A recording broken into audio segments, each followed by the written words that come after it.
Apple's lobbying, stolen secrets presentations, and the Affinity Suite goes free. This is MacVoices.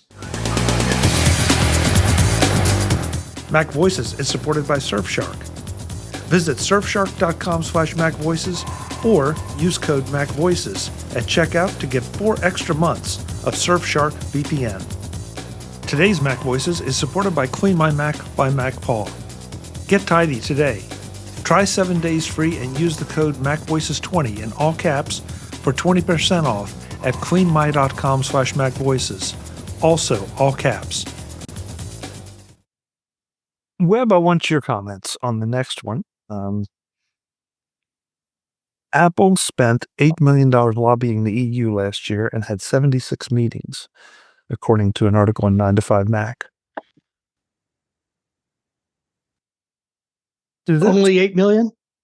Thank you. That's exactly what I thought. Yeah. I thought only 8 million? I mean, with all the hassles, I guess you can take it two ways. Either they need to spend more because they haven't been getting their money's worth, or they just said, hey, we're not going to throw any more at it because they are listening anyway.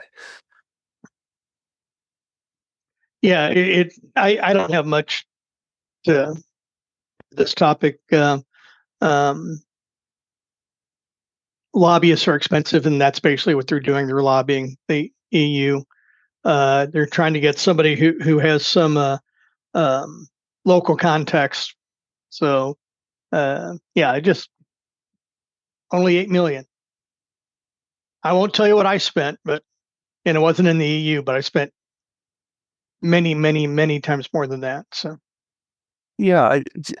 Again, I'm really relieved that you said it the way you did, because I just thought, okay, this is interesting. Maybe they need to do a little more investing in lobbying. And I know lobbying in a lot of people's world is a dirty word. So, that's only like so $100 throw it on me. Meeting, Thanks. Right? Yeah. Right. I feel like $100 a meeting isn't like, that doesn't sound like lobbying money to me. So. No, that's just dinner. Yeah. Now see, $76 million and 8 meetings. Okay. I could see that. But not, this way around, I just don't feel like it pencils out. They spend more on Tim Cook's security than they do here. 100%. Yeah. If this article is correct. If the article is correct. Yeah. Brian, I'll get you in here sooner or later. Oh, yeah. I was going to say, first on the money amount, while I agree that it was also seemed a little low, it seems like they were the second highest spender, with Meta being at $10 million and Apple being right behind them. But I was reading further in the article. It notes that these figures are only applicable to the meetings with the senior figures. So there's probably a lot of money that was spent, I guess, above this amount as well. Yeah. So it was one of those that caught my attention. It's like, wow, all the money that Apple spends on so many things, it seems like this is a place maybe they can do a little more investing. The next one is just, you got to go and look at this, but I think it comes into the dumb criminals or dumb corporate people file. That Apple says that an Oppo, I think I pronounced that correctly, engineer who stole trade secrets gave a presentation to hundreds about the stolen information. Wouldn't you think they would have kept it a little bit quieter if it were stolen? Jeff, you're looking thoughtful. Keyword China. Chuck, there's an old adage that only the stupid people are criminals, because the smart people know how to get away with it, so they're not criminals. So there you go. This is a straight up stupid move, and I think it underscores how people think that they're just getting away with stuff. They have no clue, regardless of where they are in the system.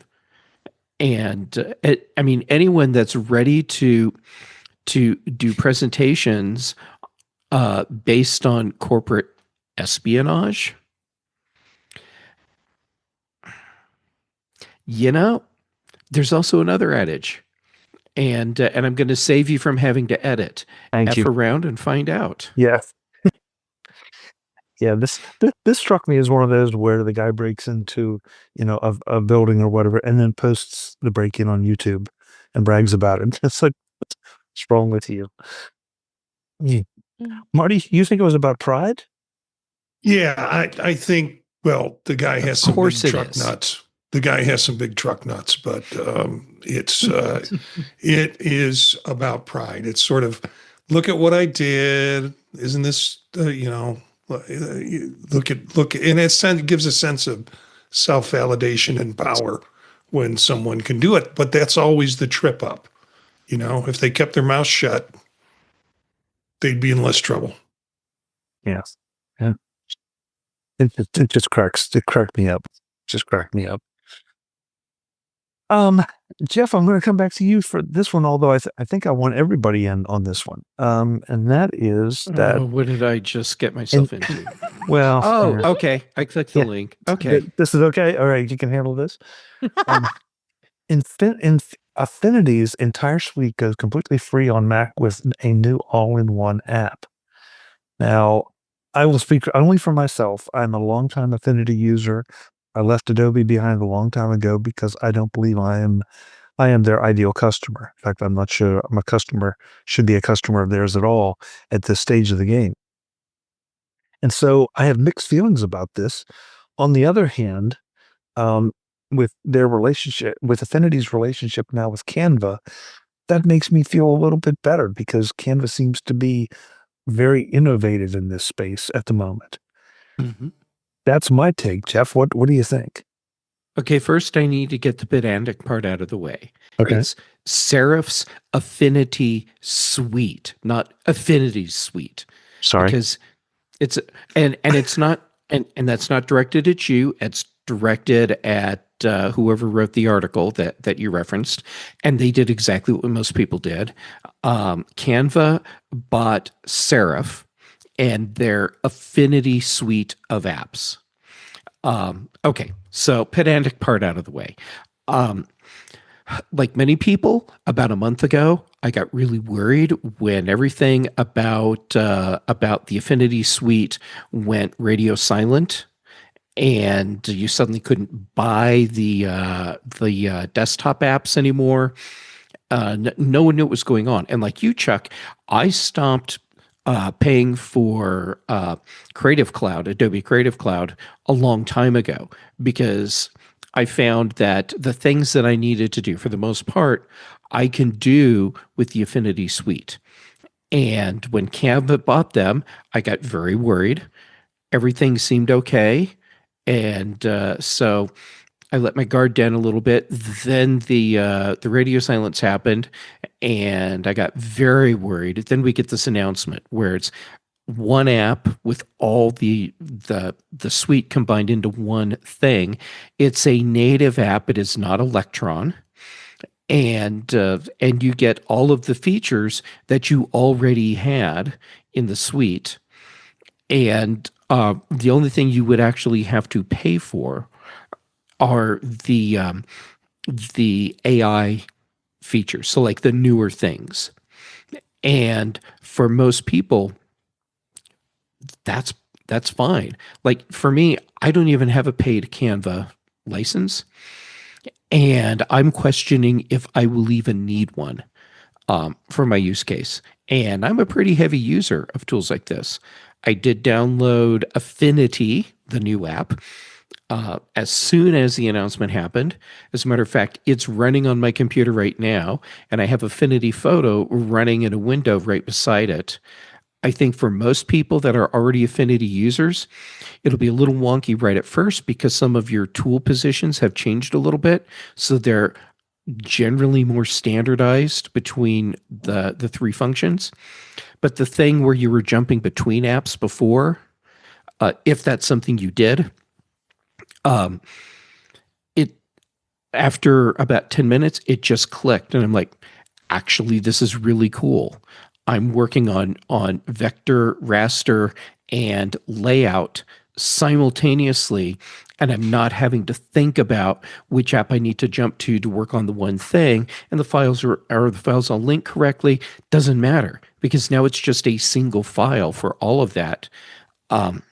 So anyhow, I'm excited about where Affinity is today. My concern is that we don't know what's going to happen a year from now, 5 years from now.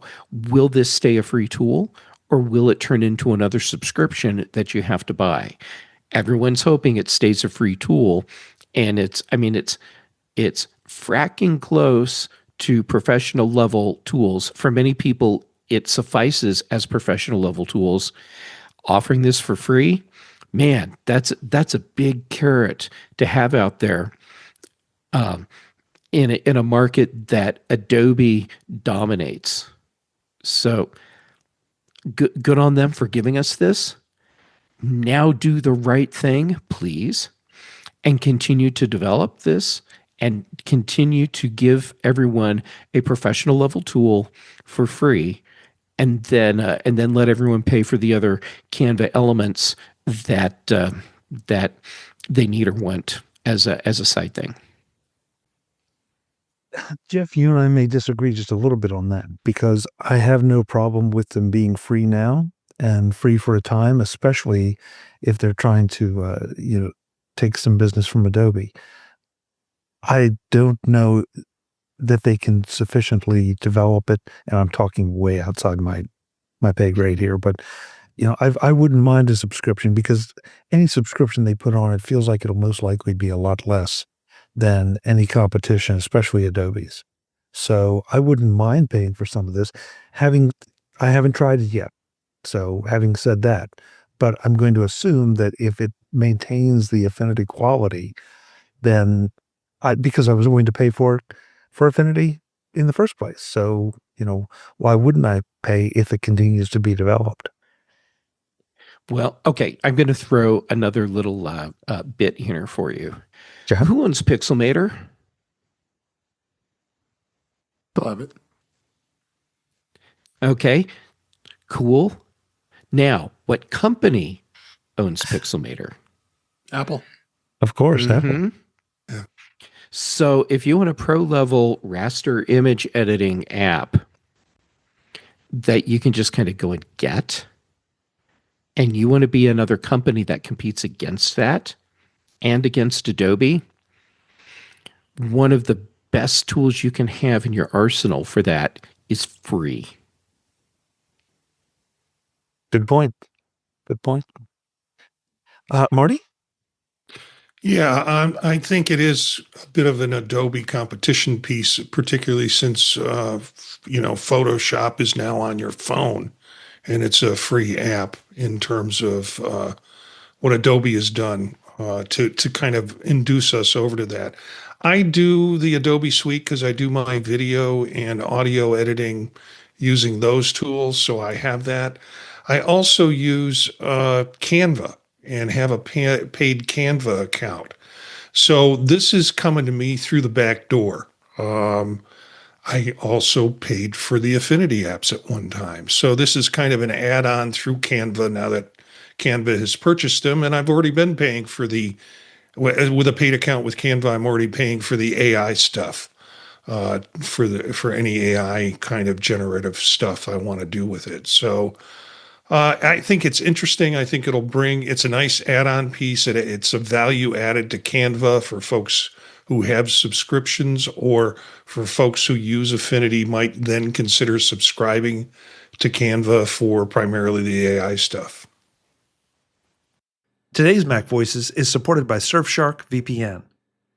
In spite of the airlines conspiring against me, I made it back from my business trip. But that doesn't mean I stopped using Surfshark.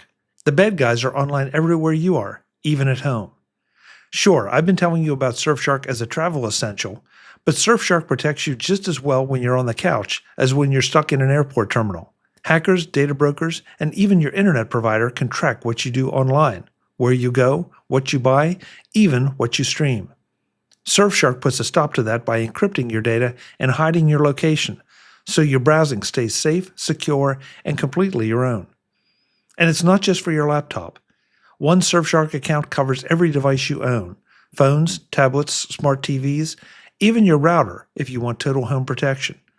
With Surfshark's Clean Web feature, you'll also block ads, malware, and trackers before they load, which means faster pages and a cleaner, safer online experience. So whether you're traveling or just scrolling in your living room, Surfshark keeps you protected from the bad guys who never take a day off. Go to surfshark.com/MacVoices or use the code MacVoices at checkout to get 4 extra months of Surfshark VPN absolutely free. That's surfshark.com/MacVoices or the code MacVoices at checkout, because your privacy should go wherever you do, even when you finally make it home. Thanks to Surfshark for supporting MacVoices. This MacVoices is supported by Clean My Mac. If your Mac isn't feeling quite as fast, as clean, or as organized as the day you unboxed it, then it's time you give it some care with Clean My Mac from MacPaw. Clean My Mac is the all-in-one app that helps you keep your Mac running the way it should run. Over time, your system collects all kinds of digital junk: old cache files, broken downloads, leftover app cruft, temporary files you didn't even know existed. Clean My Mac finds all of it and helps you reclaim real space without deleting anything important. And it's not just about cleaning.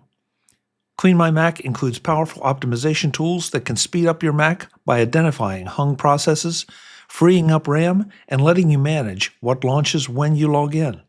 If an app is misbehaving, if something is slowing you down, or if your fans are spinning a little too often, Clean My Mac gives you the visibility and the controls to fix it. Security matters too, and Clean My Mac includes a built-in malware removal tool that scans for threats, adware, and unwanted extensions quietly and safely, so you can work with confidence. Whether you're a power user, a creative pro, or just someone who wants their Mac feeling fresh again, Clean My Mac is the way to go. Get tidy today. Try 7 days free and use the code MacVoices20 in all caps for 20% off at cleanmy.com/MacVoices. Again, all caps. cleanmy.com/MacVoices in all caps and the code MacVoices20 in all caps for 20% off. And CleanMy is spelled CLNMY.com/MacVoices. Thanks to Clean My Mac and MacPaw for supporting MacVoices. My hope is that they will keep things similar to what they are now, which is the actual, I'm going to go in by hand and do the editing of the thing, is what you can do in one of the Affinity apps.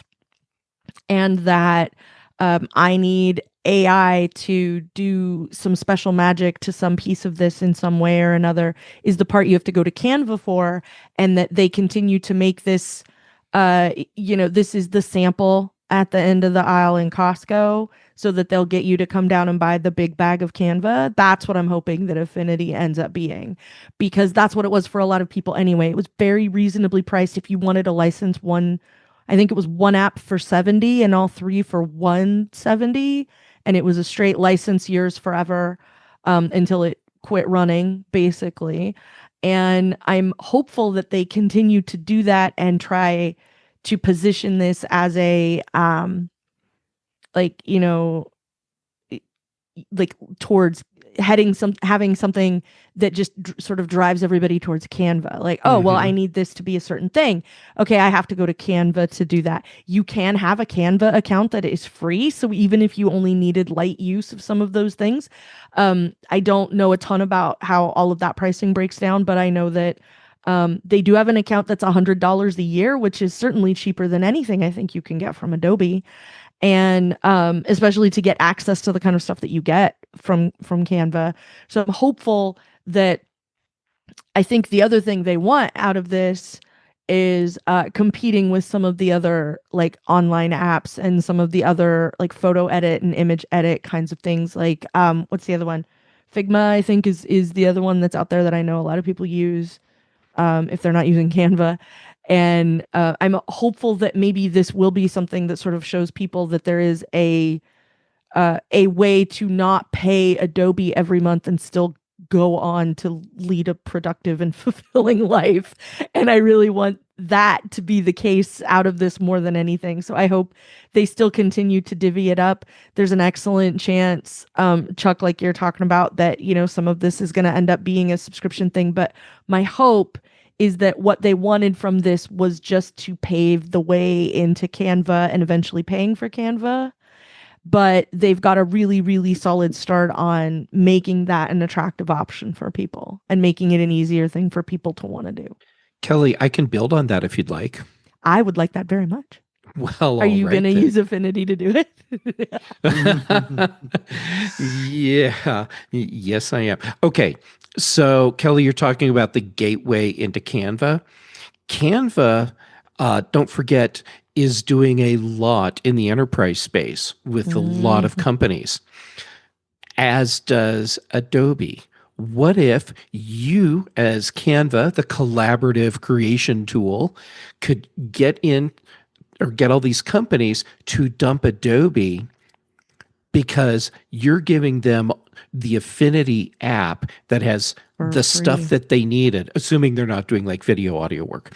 Right. But giving them those core Creative Cloud tools as part of this Canva subscription, corporate level subscription that they're already paying for, this would be a great way to start drawing in a lot more enterprise level customers who are looking at these Adobe subscriptions that for an individual, man, it is getting expensive. We're getting close to $1,000 pretty soon with Creative Cloud.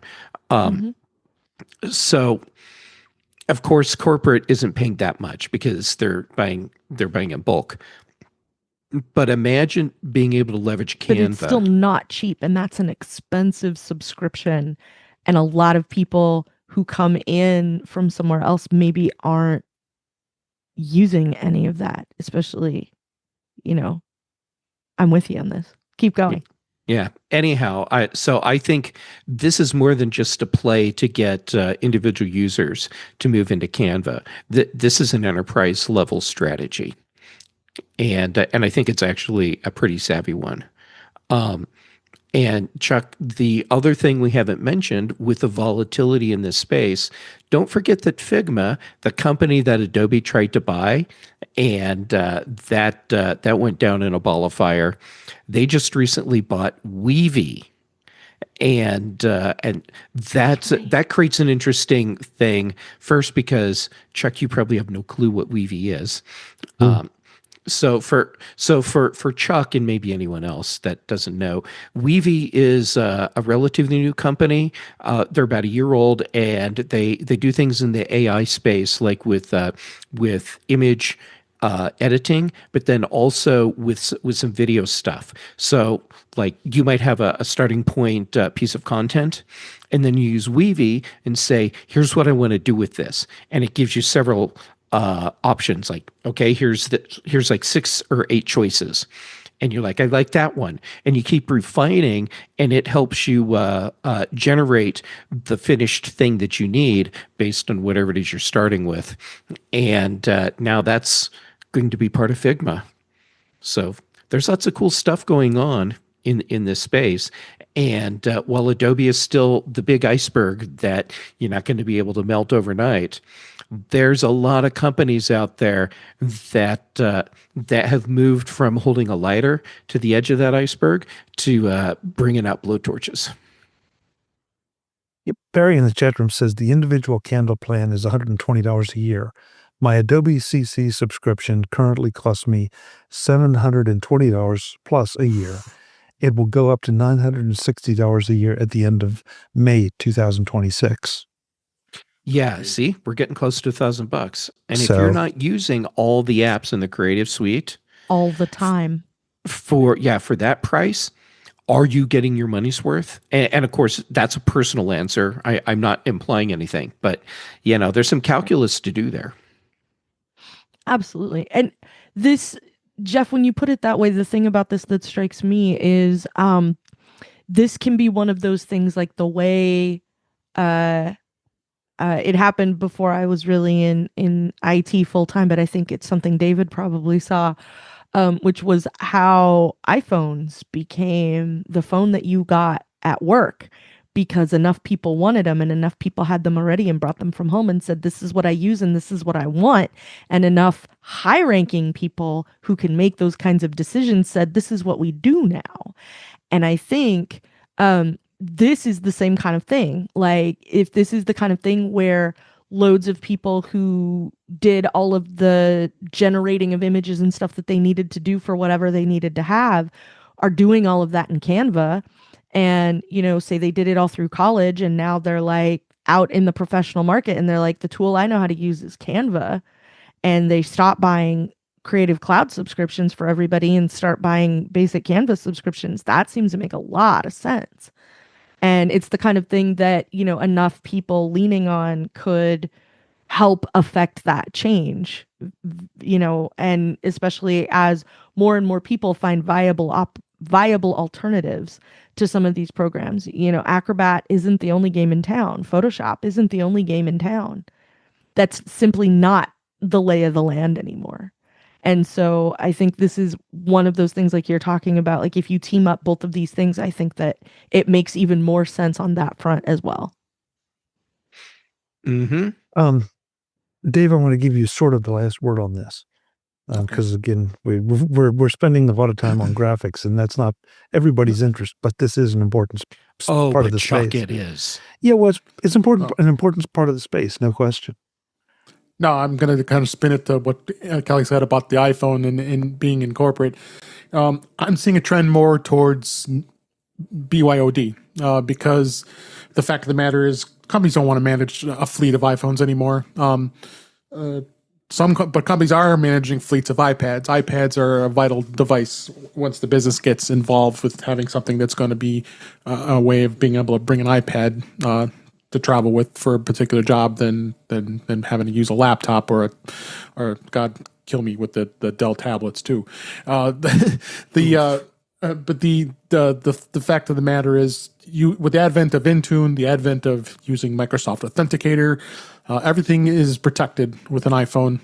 Anytime you're accessing any corporate, I mean, I have access to our intranet. I have access to SharePoint. I have access to all that stuff, and it's all controlled within Intune and Authenticator. I have to authenticate each time, and they're protected. So I don't see that trend going much with management on iPhones, especially in Jamf. You're seeing Macs, iPads, I think, are the hottest things. Apple TVs too, as well.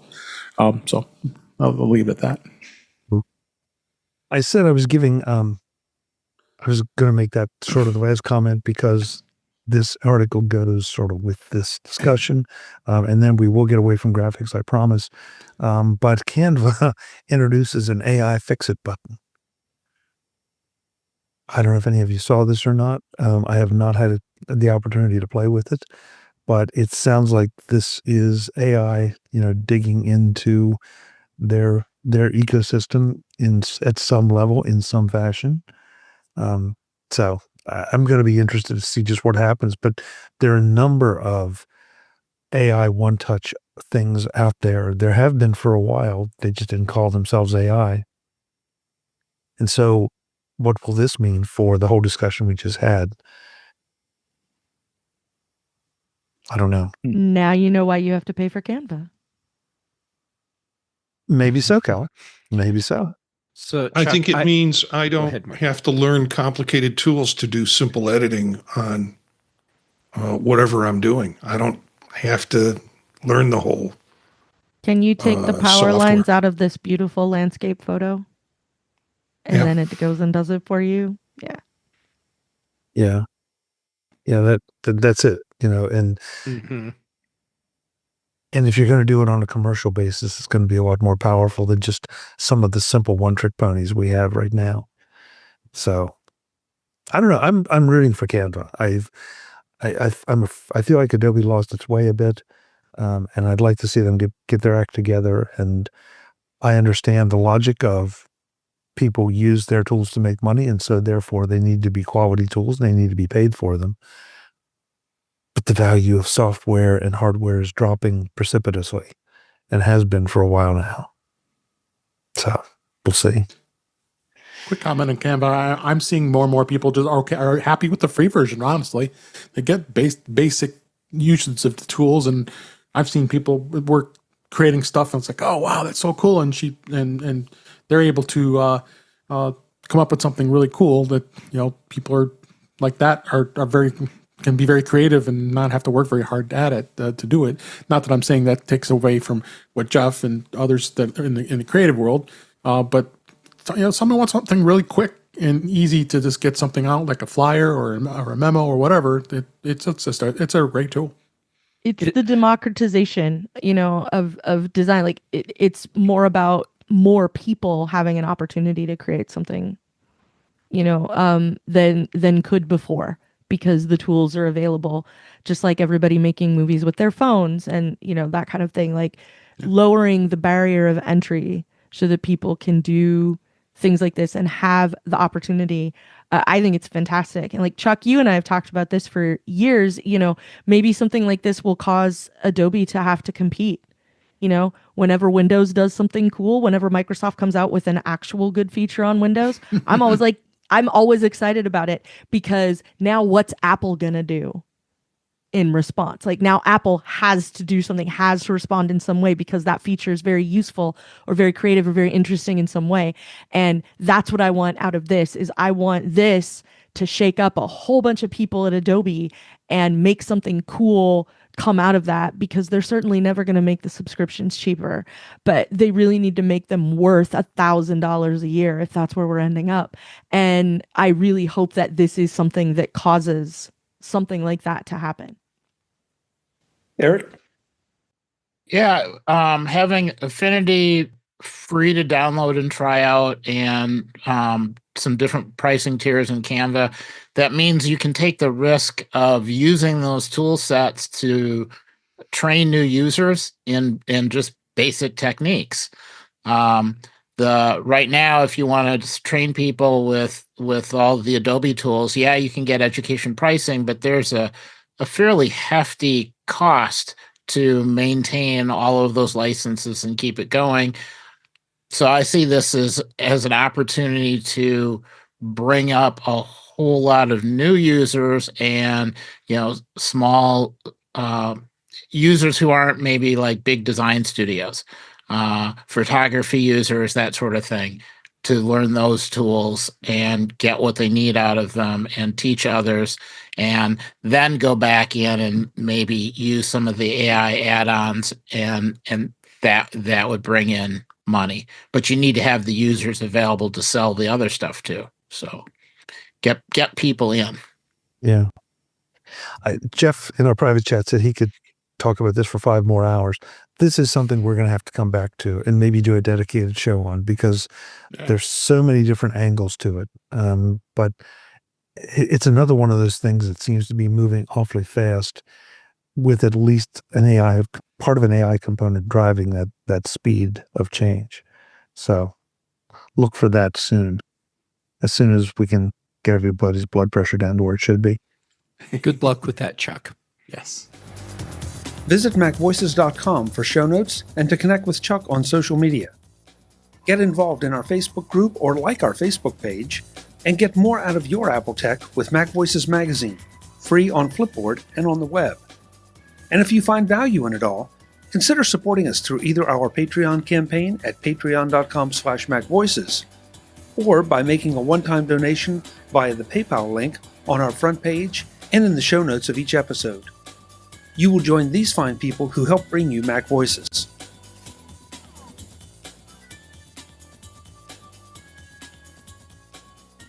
Advertising handled by Backbeat Media at backbeatmedia.com.